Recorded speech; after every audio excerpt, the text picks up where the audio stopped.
Hello there, my name is Pam Baker and this is my Week 7 Video Observation Journal. Today's discussion will be about the takeaways from my SLP interview, as well as the things that I've learned in my FBA and how this knowledge will help me in the future when working with my students and other service providers. I took a lot away from my SLP interview. One is that how busy she is and how many students she sees. She does a number of different formal and informal assessments, and she does that with all of her students regardless of what their disability is.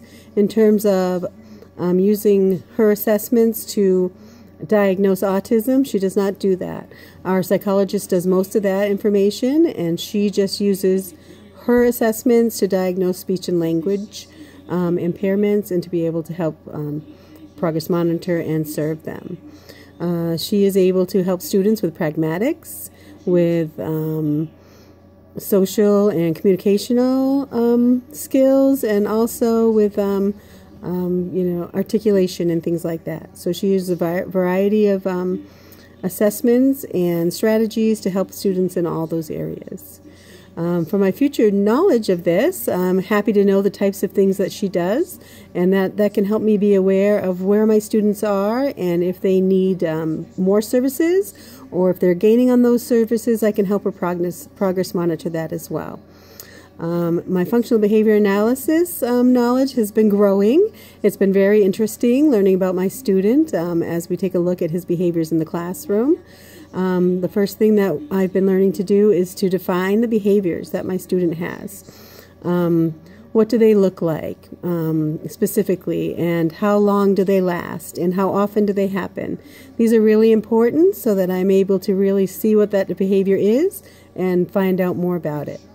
Next, I want to find out what triggers those behaviors. What are the antecedents that may be causing this? Is it the function of the behavior? Is it to gain some type of material object? Is it for attention? Is it for sensory seeking? Or is it to escape or avoid activities or people? And that's important to know, because once we find out what the function of that behavior is, we can look at how to start changing that behavior and introduce more positive behaviors and decrease the negative ones. In order to do that, we need to find out what motivates my student, what helps him learn more, focus more, be able to build more positive behaviors. What types of things does he like, and how can we get him there? For my student, it seems like the function of his behaviors has been avoidance of work. When work is presented, either in the speech and language environment or my classroom, he seems to be engaging in avoidance behaviors by getting out of his seat, by playing with pencils, by being Spider-Man, and annoying other students, bothering them, being where he shouldn't be. And so we're taking a look at how can we help him with those things.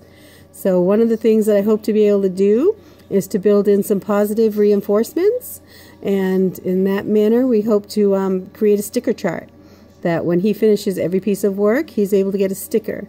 And when he gets up to 5 stickers, he can have a reward. When he fills his page, he can have 5 minutes of a Spider-Man video. And we're hoping that these things will help him build more positive behaviors, have a desire to complete work, and to have better social skills with his students and friends.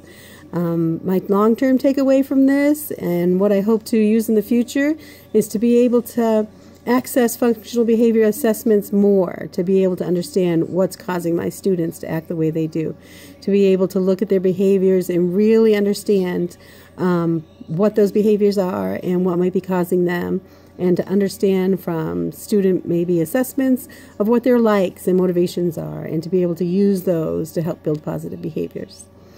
Thank you so much for listening to my journal, and I appreciate that. Bye for now.